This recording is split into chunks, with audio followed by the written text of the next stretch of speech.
इस्तग़फ़ार की ताकत कितने दिन में ज़िंदगी बदलती है। जो शख्स कसरत से इस्तग़फ़ार करता है, अल्लाह उसकी हर तंगी से निकलने का रास्ता बना देता है। मगर ये बरकतें कितने दिन में ज़ाहिर होना शुरू होती हैं। बिस्मिल्लाहिर्रहमानिर्रहीम।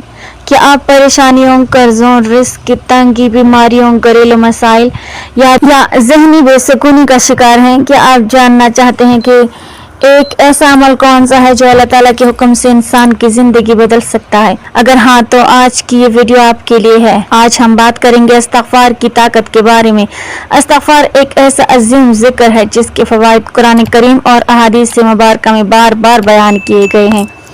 बहुत से लोग ये सवाल करते हैं कि इस्तग़फ़ार की बरकतें कितने दिनों में ज़ाहिर होना शुरू होती हैं। क्या चंद दिनों में फ़र्क महसूस होता है या उसके लिए महीनों तक इंतज़ार करना पड़ता है? इंशाअल्लाह आज हम इसी मौजू को तफसील से समझेंगे। प्यारे दोस्तों, हमारे चैनल पर दोबारा खुश आमदीद। अगर आप इस्लाम से मुतल्लिक मालूमाती वीडियोस पसंद करते हैं तो वीडियो को लाइक करें, चैनल को सब्सक्राइब करें और बेल आइकन ज़रूर दबा दें ताकि आने वाली वीडियोस आप तक फौरन पहुंच सकें। नाज़रीन, इस्तग़फ़ार का मतलब है अल्लाह ताला से अपने गुनाहों की माफ़ी तलब करना। जब बंदा सच्चे दिल से अस्तग़फ़िरुल्लाह कहता है तो वो अपने रब के सामने आजिज़ी का इजहार करता है और अपनी गलतियों का एतराफ़ करता है। यही आजिज़ी अल्लाह ताला को पसंद है। कुरान मजीद में अल्लाह ताला ने इस्तग़फ़ार की बेशुमार बरकतें बयान फरमाई हैं। सूरह नूह में इरशाद होता है, अपने रब से माफ़ी मांगो, बेशक वो बहुत बख्शने वाला है। वो तुम पर खूब बारिश बरसाएगा, तुम्हारे माल और औलाद में इजाफा करेगा, तुम्हारे लिए बागात पैदा करेगा और नहरें जारी फरमाएगा। जरा गौर कीजिए, इन आयात में अल्लाह ताला ने इस्तग़फ़ार के बदले सिर्फ गुनाहों की माफ़ी का वादा नहीं फरमाया बल्कि रिज़्क़, औलाद, बारिश, खुशहाली और बरकतों का भी जिक्र फरमाया है। इसी तरह रसूलुल्लाह सल्लल्लाहु अलैहि वसल्लम ने इरशाद फरमाया कि जो शख्स इस्तग़फ़ार को लाजिम पकड़ ले, अल्लाह ताला उसके हर गम से निकलने का रास्ता बना देता है, हर तंगी में आसानी अता फरमाता है और उसे ऐसी जगह से रिज़्क़ देता है जहां से उसे गुमान भी नहीं होता। दोस्तों, अब आते हैं इस सवाल की तरफ कि इस्तग़फ़ार की बरकतें कितने दिनों में ज़ाहिर होती हैं। इस सवाल का कोई एक मुकर्रर जवाब कुरान और हदीस में मौजूद नहीं। अल्लाह ताला हर बंदे के हालात, नीयत, इखलास और हिकमत के मुताबिक नताइज अता फरमाता है। बाज़ औक़ात इंसान को चंद दिनों में दिल का सुकून महसूस होने लगता है, जबकि बाज़ औक़ात ज़ाहिरी तब्दीलियों में ज़्यादा वक्त लग सकता है। बहुत से लोग बताते हैं कि जब उन्होंने रोज़ाना पाबंदी के साथ इस्तग़फ़ार शुरू किया तो चंद ही दिनों में उनके दिल की बेचैनी कम होने लगी, उनके ज़हन से मनफी ख़यालात कम हुए और अल्लाह ताला पर एतमाद बढ़ने लगा। ये भी इस्तग़फ़ार की एक बड़ी बरकत है। कुछ लोगों ने बयान किया कि इस्तग़फ़ार की आदत अपनाने के बाद उनके रिज़्क़ में बरकत आना शुरू हुई। पहले आमदनी कम थी और खर्चात ज़्यादा थे, लेकिन आहिस्ता आहिस्ता अल्लाह ताला ने उनके लिए आसानियाँ पैदा कर दी। नाज़रीन, तारीख़ इस्लाम में एक मशहूर वाक़या हज़रत हसन बसरी रहमतुल्लाह अलैह का मिलता है। एक शख्स उनके पास आया और बारिश ना होने की शिकायत। आपने फरमाया इस्तग़फ़ार करो। दूसरा शख्स गुर्बत की शिकायत लेकर आया। आपने फरमाया इस्तग़फ़ार करो। तीसरा शख्स औलाद ना होने की शिकायत लेकर आया। आपने उसे भी इस्तग़फ़ार की तलकीन फरमाई। लोगों ने अर्ज़ किया कि आप हर मसले का एक ही हल क्यों बता रहे हैं?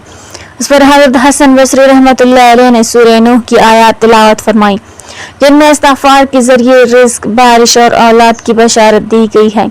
इस वाक़े से मालूम होता है कि इस्तग़फ़ार अल्लाह ताला की रहमत को मतवज्जो करने का एक अजीम ज़रिया है। दोस्तों, एक और अहम बात समझ लीजिए, बहुत से लोग इस्तग़फ़ार शुरू करते हैं लेकिन चंद दिन बाद छोड़ देते हैं क्योंकि उन्हें फौरन नताइज नजर नहीं आते। याद रखें, इस्तग़फ़ार कोई जादुई अमल नहीं बल्कि इबादत है।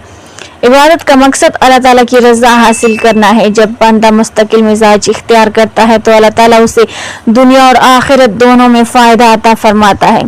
औलिया कराम और नेक लोगों ने हमेशा इस्तग़फ़ार को अपनी ज़िंदगी का हिस्सा बनाया। उनके नज़दीक इस्तग़फ़ार सिर्फ मुश्किल वक्त का वजीफ़ा नहीं था बल्कि रोज़ाना का मामूल था। अब सवाल ये पैदा होता है कि रोज़ाना कितनी मरतबा इस्तग़फ़ार करना चाहिए? इसकी कोई मुकर्रर हद नहीं। नबी करीम सल्लल्लाहु अलैहि वसल्लम एक दिन में 70 मरतबा बल्कि बाज़ रिवायात के मुताबिक 100 मरतबा से भी ज़्यादा इस्तग़फ़ार फरमाया करते थे। हालांकि आप सल्लल्लाहु अलैहि वसल्लम मासूम थे। जब अल्लाह के महबूब सल्लल्लाहु अलैहि वसल्लम इस्तिग़फ़ार का इतना अहतमाम फरमाते थे तो हमें उसकी कितनी ज्यादा जरूरत है। आप रोजाना 100 मरतबा अस्तग़फ़िरुल्लाह पढ़ने की आदत डाल सकते हैं। अगर ज्यादा पढ़ सकें तो और भी बेहतर है। चलते फिरते, काम करते हुए, सफर में, घर में, हर वक्त अपनी ज़बान को इस्तिग़फ़ार से तर रखें। याद रखें, इस्तिग़फ़ार सिर्फ ज़बान से अल्फाज दोहराने का नाम नहीं बल्कि दिल की हाजिरी भी ज़रूरी है। जब बंदा अपने गुनाहों पर नादम होकर अल्लाह ताला से माफ़ी मांगता है तो उसकी दुआ में असर पैदा हो जाता है। प्यारे दोस्तों, अगर आप चाहते हैं कि आपकी ज़िंदगी में सुकून आए, आपके रिज़्क़ में बरकत हो, आपके गुनाह माफ़ हों और अल्लाह ताला आप पर अपनी रहमतों के दरवाजे खोल दे तो आज ही से इस्तिग़फ़ार को अपना मामूल बना लीजिए। मुमकिन है आपको उसकी बरकतें चंद दिनों में महसूस हों, मुमकिन है कुछ वक्त कल लगे, लेकिन एक बात यकीनी है कि इस्तिग़फ़ार करने वाला कभी नुकसान में नहीं रहता। अल्लाह ताला उसके लिए ज़रूर बेहतरी के रास्ते पैदा फरमाता है। अल्लाह ताला हम सबको सच्ची तौबा और कसरत से इस्तिग़फ़ार करने की तौफ़ीक़ अता फरमाए, आमीन। नाज़रीन, कमेंट बॉक्स में अल्लाह ताला के 99 नामों में से एक नाम ज़रूर टाइप करें।